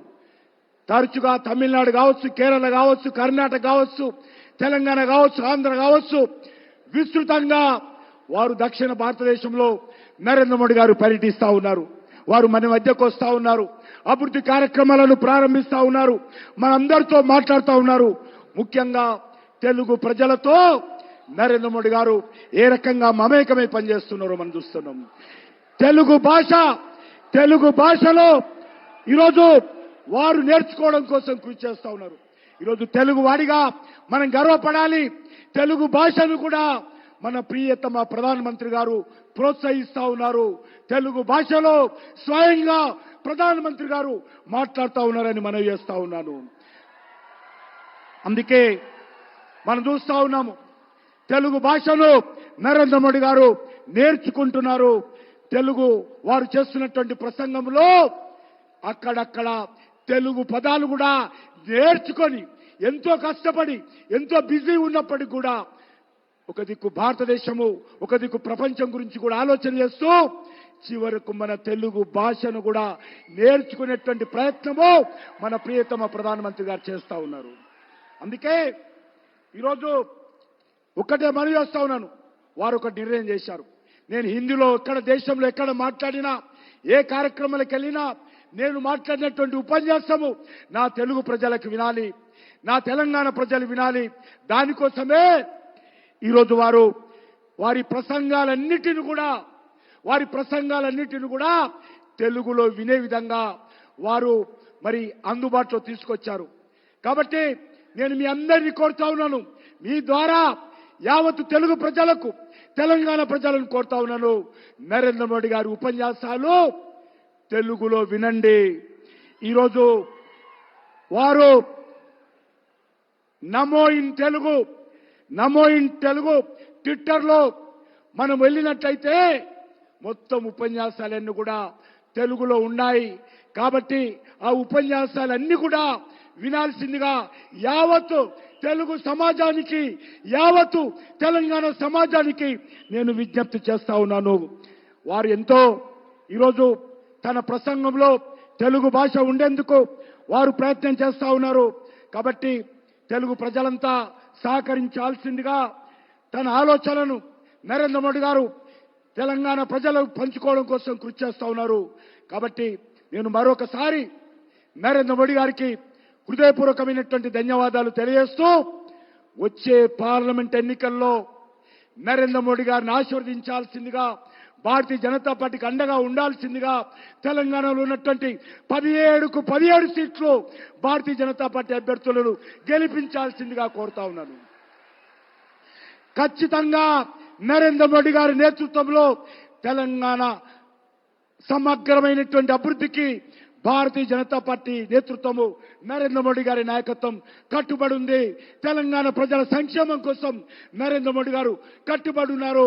కాబట్టి ఈరోజు దేశం కోసం నరేంద్ర మోడీ గారిని గెలిపించండి. మన భవిష్యత్తు కోసం నరేంద్ర మోడీ గారిని ఆశీర్వదించండి. మన పిల్లల భవిష్యత్తు కోసం నరేంద్ర మోడీ గారిని అండగా ఉండండి. అందుకే మీ అందరినీ కోరుతా ఉన్నాను. ఈరోజు మరొకసారి నేను ఈ సందర్భంగా మీరందరూ కూడా నాతో పాటు నినాదాలు ఇవ్వాలి. భారత్ మాతాకి జై శ్రీరామ్. అందరూ 2 చేతులు ఎత్తాలి. ప్రతి ఒక్కరు కూడా జై శ్రీరామ్. फिर एक बार मोदी सरकार, फिर एक बार अब की बार अंटे 400 पर अब की बार जय श्री राम. भारत माता की. नरेंद्र मोदी गारी नायकत्వం.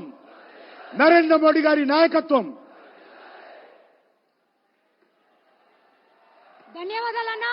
ఇప్పుడు ఉద్యమాల పురిటిగడ్డ కమలనాథులు కమల దళపతి రాకతో పులకరించిపోయింది. మీ అందరి పక్షాన నరేంద్ర మోదీ గారికి ధన్యవాదాలు తెలియజేస్తూ, మరీ ముఖ్యంగా నారీ శక్తి వందన్ బిల్ 33% మహిళలకు రాజ్యాధికారంగా అందించినటువంటి మహిళలందరి సోదరుడు నరేంద్ర మోదీ గారికి నారీ శక్తి వందనాలు, అభివందనాలు తెలియజేస్తూ ఇప్పుడు వారు మాట్లాడే అమూల్యమైన సందేశాన్ని ఇవ్వాల్సిందిగా కోరుతా ఉన్నాము. మోదీ మోదీ.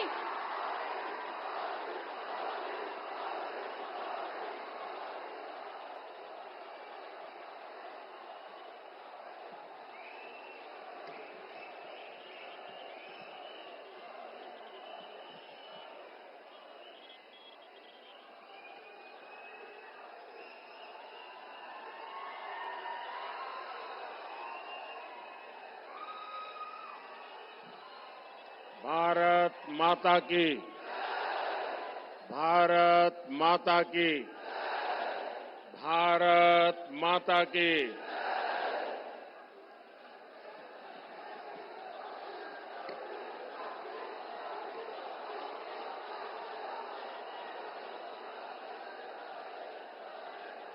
ना तेलंगाना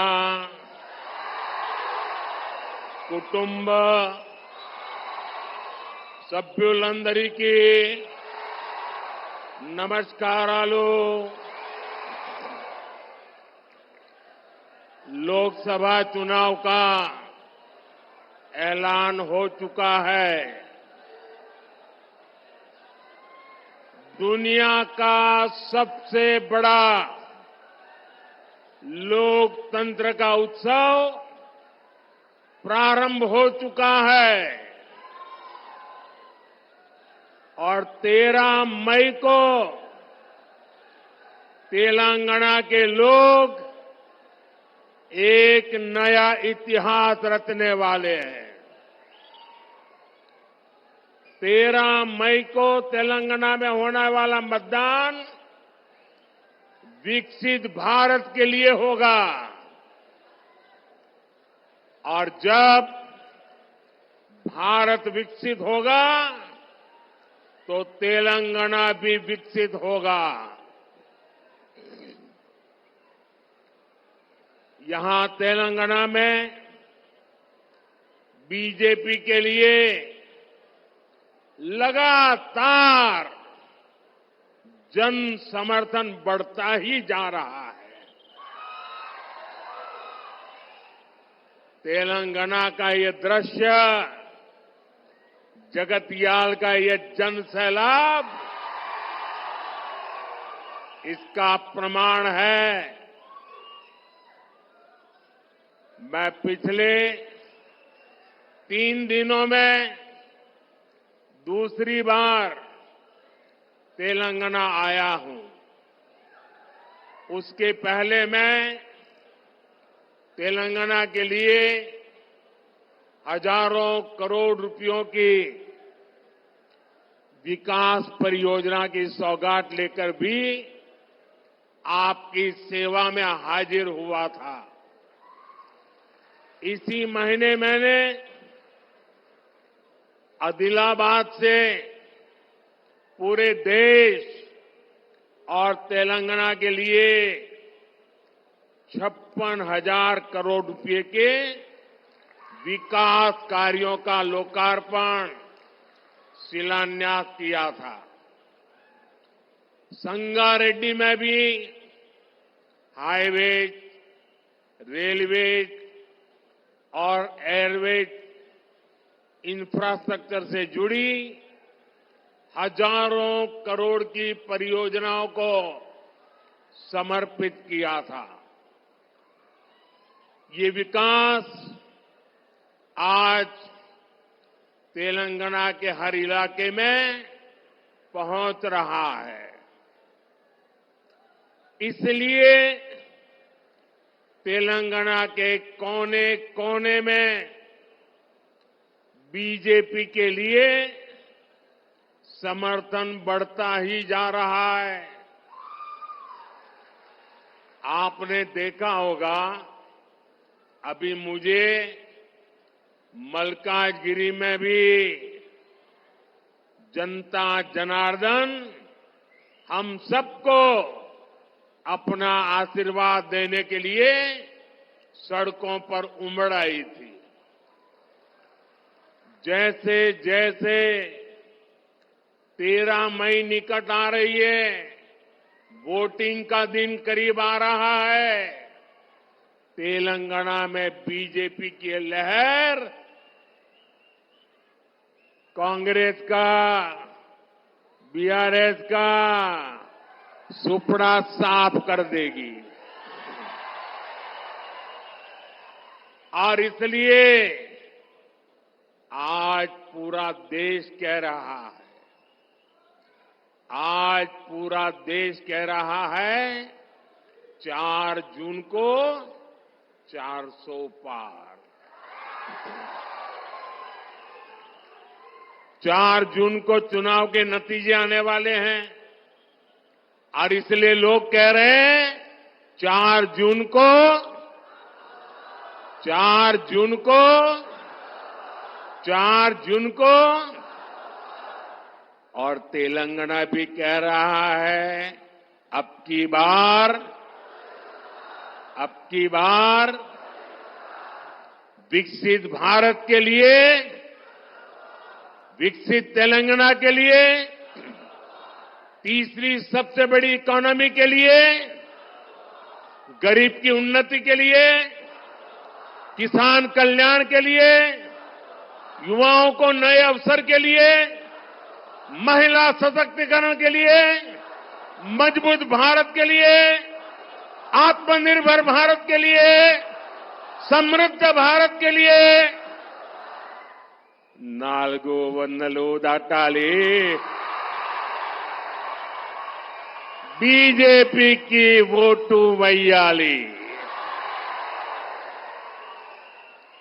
साथियों, तेलंगाना की ये धरती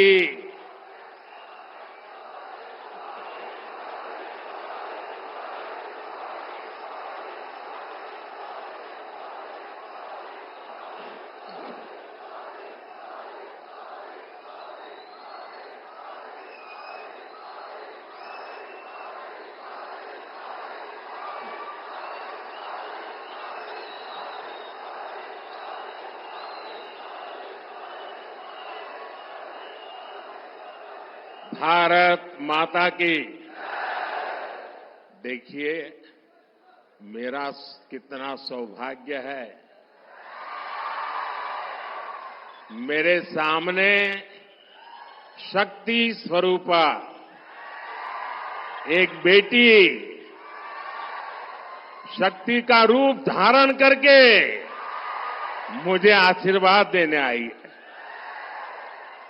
उधर भी एक बेटी देखिए, शक्ति स्वरूपा बन के मुझे आशीर्वाद देने आई है।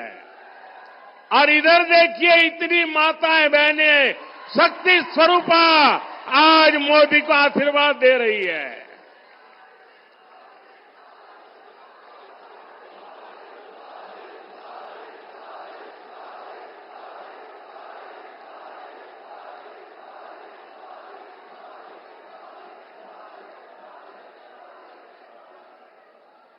अभी कल मुंबई में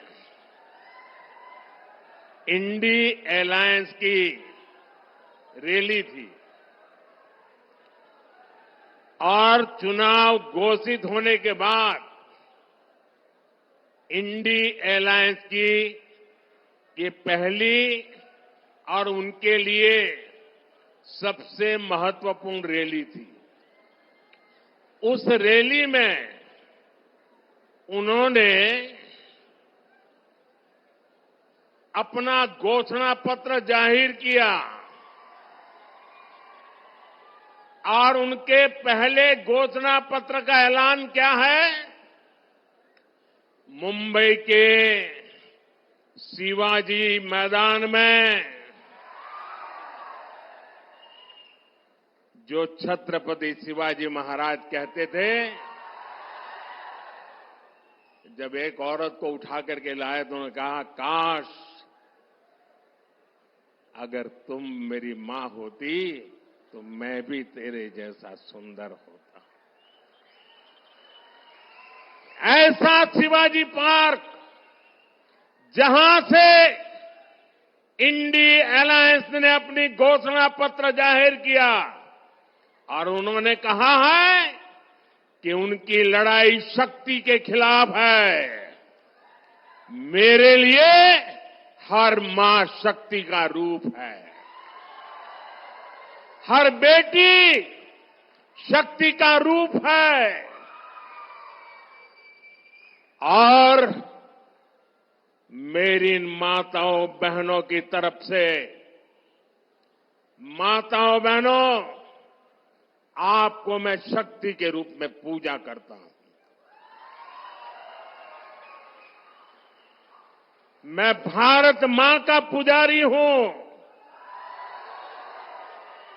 मैं आप शक्ति स्वरूपा सब माता बहन बेटियों का भी पुजारी हूं।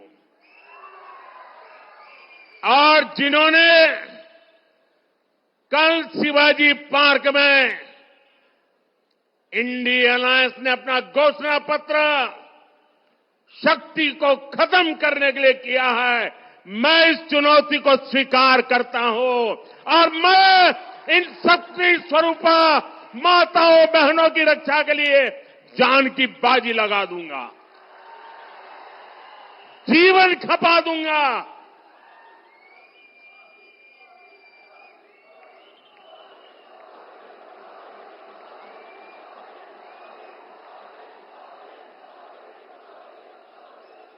क्या भारत की धरती पर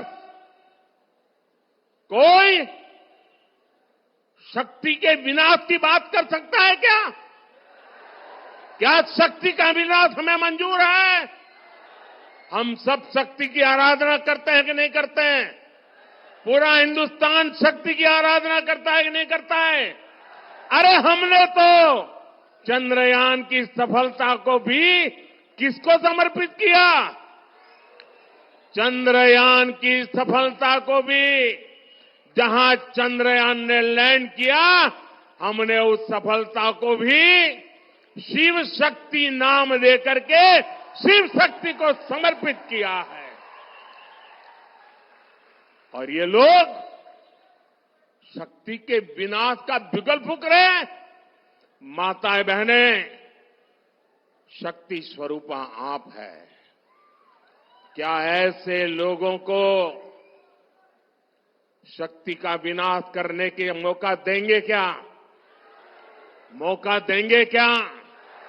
शक्ति का विनाश करने वालों का विनाश होना चाहिए कि नहीं होना चाहिए?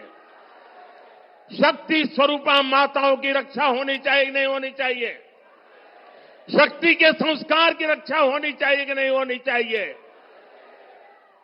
और इसलिए भाइयों बहनों, इंडिया अलायंस ने कल अपनी घोषणा जाहिर कर दी है।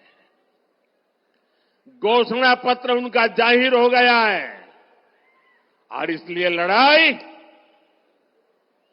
एक तरफ शक्ति के विनाश के लोग करने वाले लोग हैं, दूसरी तरफ शक्ति की पूजा करने वाले लोग हैं। मुकाबला 4 जून को हो जाएगा। कौन शक्ति का विनाश कर सकता है और कौन शक्ति के आशीर्वाद प्राप्त कर सकता है, इसका मुकाबला 4 जून को हो जाएगा।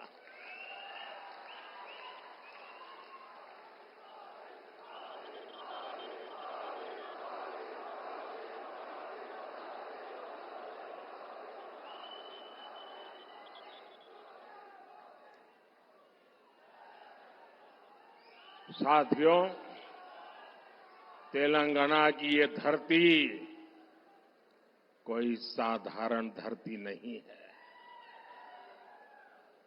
ये वो धरती है जिसने अंग्रेजों से संघर्ष किया, जो रजाकारों के अत्याचारों से लड़ाई लड़े। इस धरती ने देश की अखंडता और सम्मान के लिए संघर्ष किया। बावजूद इसके आजादी के बाद तेलंगाना को कांग्रेस के सियासी षड्यंत्रों को सहना पड़ा। एक और वो कांग्रेस पार्टी है जिसने तेलंगाना के सपनों को कुचला है। दूसरी ओर वो बीआरएस है जिसने यहां के लोगों की भावनाओं का इस्तेमाल किया, सत्ता पाई और बाद में जनता से विश्वासघात कर दिया। तेलंगाना का निर्माण के पहले 10 वर्षों तक बीआरएस ने, पहले 10 साल बीआरएस ने तेलंगाना को जम करके लूटा है। लूटा है कि नहीं लूटा है? और अब कांग्रेस ने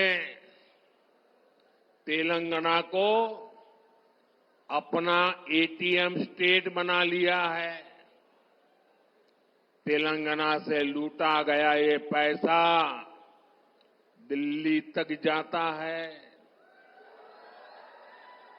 वहां परिवारवादी लोगों की तिजोरी में पहुंचता है। फिर इसी पैसे का इस्तेमाल देश में झूठ और बंटवारे की साजिशों की फंडिंग के लिए होता है। और तेलंगाना के लोग जानते हैं, एक घोटालेबाज दूसरे घोटालेबाज पर कभी कार्रवाई नहीं कर सकता। इसलिए जो कांग्रेस पार्टी चुनाव के समय बीआरएस पर घोटालों का आरोप लगाती थी, आज वही कांग्रेस बीआरएस की फाइलों पर हाथ धरकर बैठ गई है। साथियों, बीआरएस और कांग्रेस की मिली भगत कितनी जबरदस्त है, ये भी आज तेलंगाना के लोग देख रहे हैं। आज बीआरएस के घोटालों पर कांग्रेस की बोलती बंद हो गई है। कालेश्वरम स्कैम के अरबों रुपए कहां चले गए, कांग्रेस में कोई इसका जवाब नहीं मांग रहा है। और कांग्रेस जो सैकड़ों वादे करके सरकार में आई थी, वो क्यों पूरे नहीं हो रहे हैं? बीआरएस में कोई ये सवाल नहीं पूछता। दोनों एक दूसरे को बचा रहे हैं, दोनों एक दूसरे की जम करके मदद कर रहे हैं और सब कुछ पर्दे के पीछे कर रहे हैं। और जब दोनों पार्टियों के स्कैम की जांच होती है तो दोनों मिलकर के क्या करते हैं? एक ही काम, मोदी को गाली, मोदी को गाली, मोदी को गाली, यही करते हैं ना। दिन रात मोदी मोदी सिवाय कुछ करते हैं क्या ये लोग? इनके मुंह से कभी भारत मां की जय सुना क्या? मोदी को 100 बार बोलते हैं, मां भारत को एक बार भी याद नहीं करते।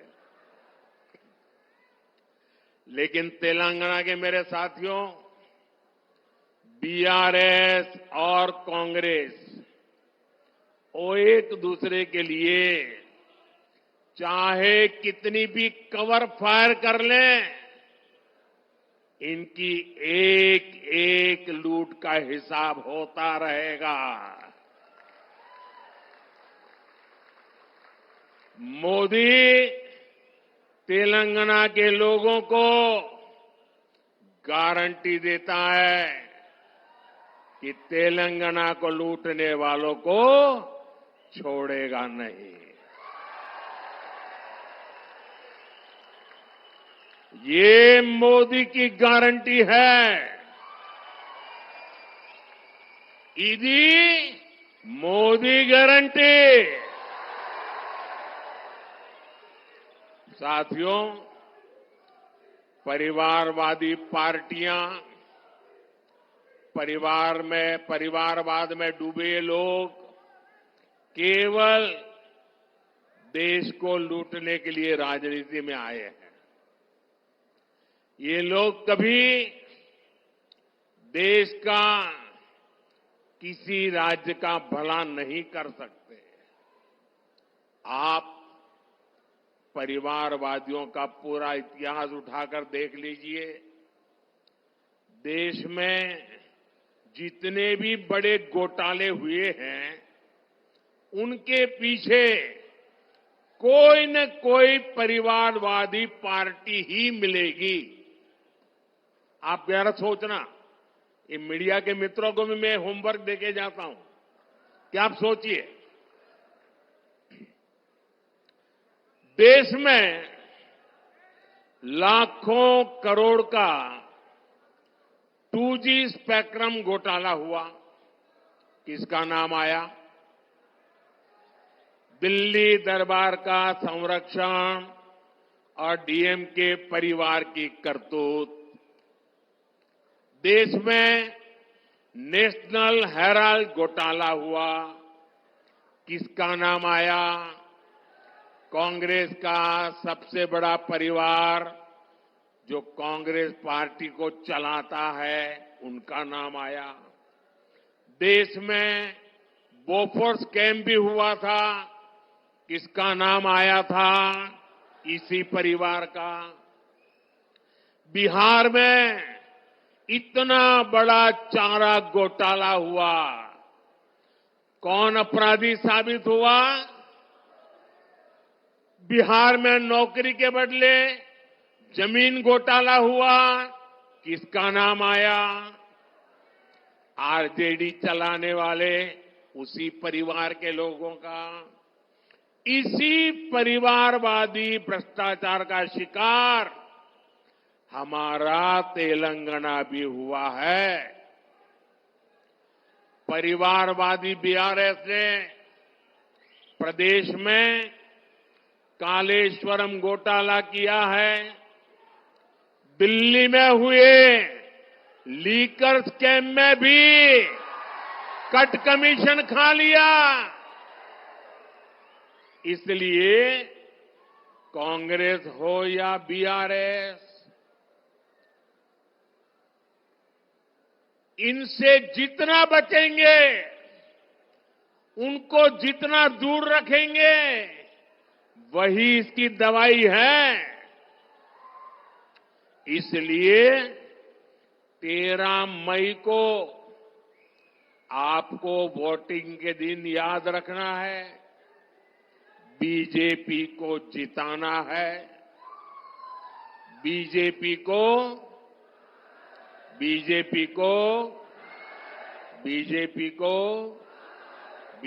को आप तेलंगाना में बीजेपी को जितनी ज्यादा सीटें देंगे, उतनी ही मेरी ऊर्जा बढ़ेगी। और ये जो शक्ति स्वरूपा का विनाश करने के लिए निकले हैं ना, उनकी रक्षा करने के लिए मुझे ताकत चाहिए। अब मैं विकसित भारत के लिए और ज्यादा परिश्रम करूंगा। आपको भरोसा है ना? मैं परिश्रम करूंगा, इस बात पे भरोसा है ना? क्या कभी मैंने मेहनत करने में कमी रखी है क्या? खुद को खपाऊंगा और कुर्सी की परवाह किए बिना आपकी भलाई के लिए जो जरूरी है वो निर्णय करूंगा। साथियों, हमारा विजन है विकसित तेलंगाना से विकसित भारत का निर्माण। बीते 10 वर्षों की एक बड़ी उपलब्धि है कि हमने 25 करोड़ देशवासियों को